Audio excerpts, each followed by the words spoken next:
Hi అండి. అందరికీ నమస్తే. ఎన్నో వందల రోగాలను నయం చేసే, ఒంటికి ఎంతో ఆరోగ్యాన్నిచ్చే మునగాకు, తెలగపిండి కూర చేసి చూపిస్తానండి. మనకి ఆషాఢంలో చేసుకునే కర్రీ అనమాట. ఇదిగోండి నేను ఇది మునగాకు తీసుకున్నాను. ఈ కాడల నుంచి ఆకుని సెపరేట్ చేసుకోవాలనమాట. దీన్ని ఈ విధంగా రాలిపితే ఆకు అనేది మనకి సెపరేట్ అయిపోతుందండి. చూడండి ఫ్రెష్‌గా ఉంది. మునగాకు చాలా మంచిదండి మన హెల్త్‌కి. ఇవి పురటాలప్పుడు కూడా పెడుతూ ఉంటారు. దీన్ని శుభ్రంగా కడిగేసుకోండి. కడిగేసుకొని ఈ స్ట్రైనర్‌లో వేసేసుకుంటే వాటర్ అంతా కిందకి పోతుందనమాట. ఈ విధంగా పెట్టుకోండి. తర్వాత ఒక కడాయి పెట్టుకొని ఒక స్పూన్ ఆయిల్ వేసుకోండి.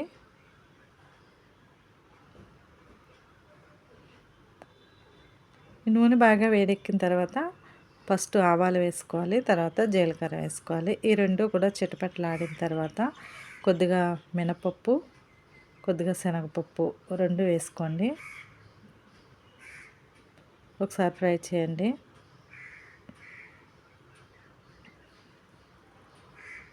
తర్వాత పచ్చిమిర్చి వేసుకుంటున్నాను. ఎండుమిర్చి 2 వేసుకోవాలి. తర్వాత వెల్లుల్లి దంచుకుని వేసుకున్నాను. ఒక ఉల్లిపాయని ఈ విధంగా ముక్కలుగా కట్ చేసి వేసుకున్నాను. పోపు వేసుకోవాలన్నమాట అండి ఫస్ట్ ఈ విధంగా. ఇవంతా బాగా ఫ్రై అవ్వనివ్వండి. ఇదిగోండి తెలగపిండి అంటే ఈ విధంగా ఉంటుందన్నమాట. నువ్వు పప్పుని నూనె ఆడేసిన తర్వాత ఉన్న పిప్పు ఉంటుంది కదండి, దాన్ని ఈ విధంగా తెలగపిండి అంటారు. అచ్చు కింద వస్తుంది. అచ్చుని ఈ విధంగా పిండి కింద ఆడతారనమాట. గానుగ ఆడతారు కదండి, అక్కడ అమ్ముతారనమాట ఈ తెలగపిండిని ప్యాకెట్స్. పోపు అంతా బాగా ఫ్రై అయిన తర్వాత మనం కడిగి పెట్టుకున్న మునగాకుని అందులో వేసుకుని ఫ్రై చేసుకోవాలి. మునగాకు కొంచెం చేదు ఉంటుంది కదండి, ఈ విధంగా ఫ్రై చేస్తే చక్కగా కమ్మగా ఉంటుందన్నమాట. టేస్ట్ బాగుంటుంది. ఇదిగోండి ఫ్రై అయిపోయింది చూడండి.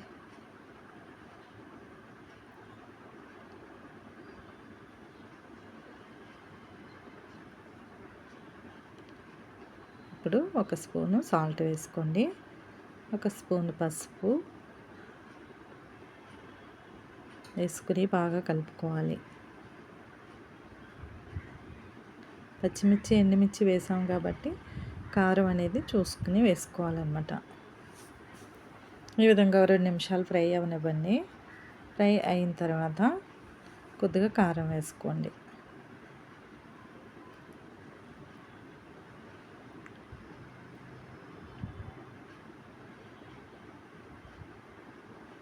మరొక 2 నిమిషాలు ఈ విధంగా ఫ్రై చేసుకోవాలి. తర్వాత తెలగపిండిని ఒక కప్పు, ముప్పావు కప్పు ఉందండి, ముప్పావు కప్పు వేస్తున్నాను అనమాట.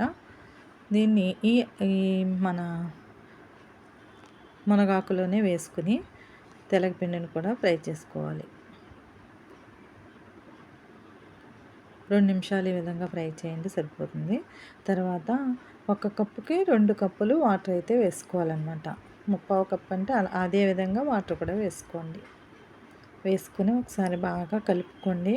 వెంటనే కలుపుకోవాలి, లేకపోతే ఉండలు కట్టేస్తుంది. ఉండలు లేకుండా ఈ విధంగా గట్టి పెట్టుకుని బాగా కలపాలి. సాల్ట్ సరిపోయిందో లేదో చూసుకున్నానండి, బాగానే సరిపోయింది. చూడండి ఈ విధంగా వస్తుందన్నమాట. మనకి వాటర్ అనేది మొత్తం ఇంకిపోవాలి. మొత్తం వాటర్ అంతా పోయే వరకు మనం దీనిని ఉడకనివ్వాలన్నమాట తెలగపిండిని. ఇదిగోండి వాటర్ అంతా పోయింది కదా, మనకి తెలగపిండి మునగాకు కర్రీ అయితే రెడీ అయిపోయినట్టే అండి. లాస్ట్లో కొద్దిగా కొత్తిమీర వేసుకుని సర్వ్ చేసుకోవడమేనండి. ఇది హెల్తీ రెసిపీ కాబట్టి బాలింతలకి కూడా పెడతారనమాట దీన్ని. ఓకే అండి. Thanks for watching.